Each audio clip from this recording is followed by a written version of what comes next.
नमस्कार, नादी टीवी देख रहे हैं आप और मैं हूं आपके साथ नंसी शर्मा। और चलिए बुलेटिन की शुरुआत करेंगे, जहां देहरादून में मुख्यमंत्री पुष्कर सिंह धामी की अध्यक्षता में हुई कैबिनेट बैठक में कुल 19 अहम प्रस्तावों को मंजूरी मिली। बैठक में ऊर्जा विभाग, प्लानिंग, आवास, वित्त, तकनीकी शिक्षा, टाउन प्लानिंग, नागरिक उड्डयन, पीडब्ल्यूडी विभाग के कई महत्वपूर्ण प्रस्तावों पर मुहर लगी। ऊर्जा विभाग के तहत पीटीसीयूएल टावरों और लाइनों के बीच नीचे आने वाली जमीन के लिए मुआवजा दोगुना करने का फैसला लिया है। प्लानिंग विभाग में जन विश्वास एक्ट के तहत 7 पुराने एक्ट खत्म किए गए और छोटे अपराधों में जेल की सजा हटाकर केवल अर्थदंड का प्रावधान किया गया। आवास विभाग ने ग्रीन बिल्डिंग को बढ़ावा देने के लिए एफएआर बढ़ाने की संस्तुति की, जबकि कृषि भूमि पर रिजॉर्ट और इको रिजॉर्ट निर्माण की अनुमति दी गई और मोटल श्रेणी को समाप्त कर दिया गया। वित्त विभाग ने उत्तराखंड जीएसटी अधिनियम में संशोधन को मंजूरी दी, तो वहीं तकनीकी शिक्षा विभाग में अब टेक्निकल यूनिवर्सिटी अपनी फैकल्टी भर्ती खुद करेगी। Town planning scheme online polling पर सरकार काम करेगी, जिसमें लोग स्वेच्छा से शामिल हो सकेंगे। नागरिक उड्डयन विभाग में पिथौरागढ़ के नैनी सैनी एयरपोर्ट को एएआई द्वारा संचालित करने का निर्णय लिया गया। उच्च और माध्यमिक शिक्षा विभागों में छात्रों को ऑनलाइन कोचिंग उपलब्ध कराने की योजनाओं को हरी झंडी दी गई। कैबिनेट के निर्णयों की जानकारी प्रमुख सचिव ऊर्जा आर मीनाक्षी सुंदरम और सचिव मुख्यमंत्री सलेश बगौली ने दी।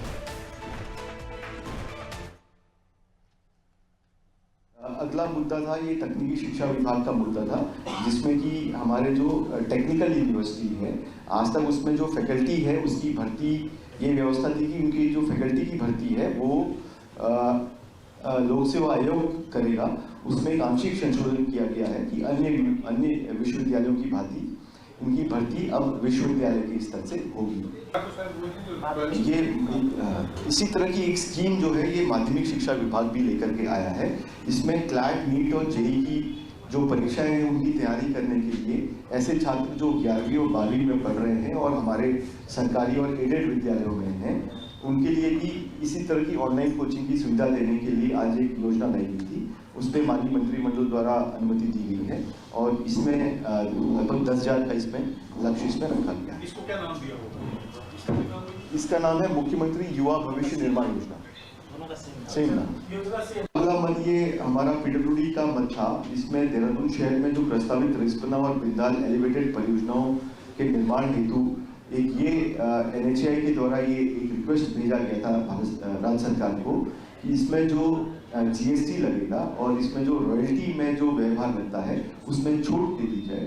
तो आज माननीय मंत्रिमंडल द्वारा इसमें सहमति दी गई है और ये निर्णय हुआ है कि रॉयल्टी और जीएसटी पहले विभाग जमा करेगा और उसका रिइंबर्समेंट जो है वित्त विभाग के माध्यम से उनको कर दिया जाएगा। तो ये शहरीकरण और अनअवॉइडेबल है। शहरीकरण तो होगा, लेकिन प्लान्ड अर्बनाइजेशन हो, अनप्लान्ड अर्बनाइजेशन ना हो, उसके लिए 2 स्कीम्स लाई गई है, टाउन प्लानिंग स्कीम और लैंड पूलिंग स्कीम। और इन स्कीम्स को अन्य स्टेट्स ने पहले ही अडॉप्ट किया हुआ है और कई ऐसे सक्सेसफुल एग्जाम्पल्स हमारे सामने हैं। जैसे गुजरात में अहमदाबाद और सूरत के जो भी अर्बन एक्सपेंशन हुए हैं वो इन्हीं स्कीम्स के अंदर हुए हैं। मान लीजिए देहरादून और सेलाकुई के बीच में हम एक टाउनशिप बनाना चाहते हैं और देहरादून की अर्बन पॉपुलेशन बढ़ रही है, अब एक प्लान्ड टाउनशिप बनाना चाहते हैं। तो वहाँ जिसकी भी लैंड बढ़ेगी उनको लैंड के बदले लैंड दिए जाएंगे और उनसे हम लोग रूरल एरिया के लैंड ले रहे हैं, खेती की लैंड ले रहे हैं जिसकी मूल्य काफ़ी कम है, और उनको जो दिया जाएगा कुछ रेजिडेंशियल लैंड, कुछ कमर्शियल लैंड दिया जाएगा, अर्बन लैंड जिसकी मूल्य जो है काफ़ी ज़्यादा होगी। तो इस तरीके की स्कीम जो है दोनों लैंड पूलिंग स्कीम और टाउन प्लानिंग स्कीम।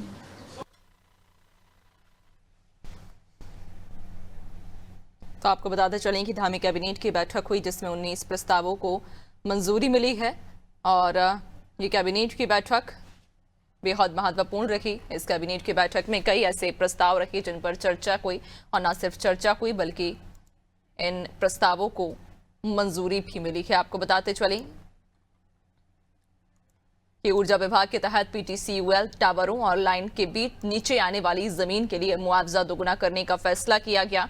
साथ ही प्लानिंग विभाग में जन विश्वास एक्ट के तहत 7 पुराने एक्ट खत्म किए गए। ज्यादा जानकारी लेंगे, सहयोगी सोनू हमारे साथ में जुड़ गए हैं। सोनू, सीएम धामी कैबिनेट की ये बैठक रही और इस बैठक में कहा जा रहा है 19 ऐसे प्रस्ताव रहे जिन पर न सिर्फ चर्चा हुई बल्कि उन्हें मुहर भी लगाई गई है उन पर। देखिए नैन्सी, कई ऐसे मामले आज की कैबिनेट में प्रस्ताव के रूप में आए जिन पर कैबिनेट ने अपनी मोहर लगाई है।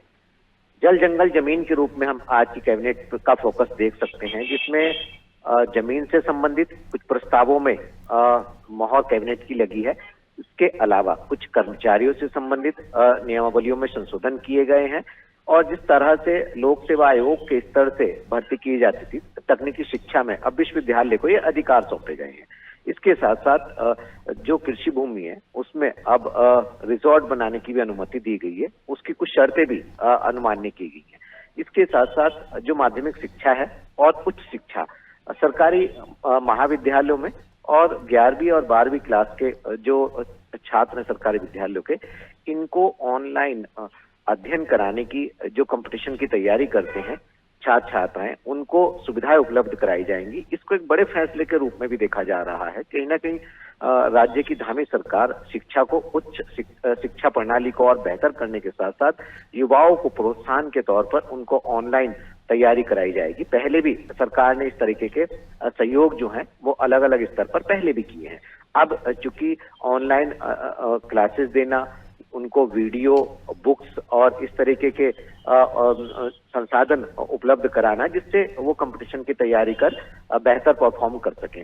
इसके अलावा कई ऐसे मामले हैं ऊर्जा विभाग से संबंधित, कुछ नामकरण में बदलाव किया गया है, सघन पौधा केंद्र को अनुसंधान केंद्र की संज्ञा दे दी गई है और इसके अलावा भी कई ऐसे मामले हैं जो भूमि से संबंधित है, कर्मचारी से संबंधित है और सीधा जनता से सरोकार रखने वाले मामले हैं, जिसमें जो वाहन है उसके स्क्रैप को लेकर के उसमें भी एक परसेंटेज डिसाइड किया गया है आज की कैबिनेट में कि इतने % उनको एक राहत दी जाएगी। तो उसकी एक समय सीमा भी तय गई है।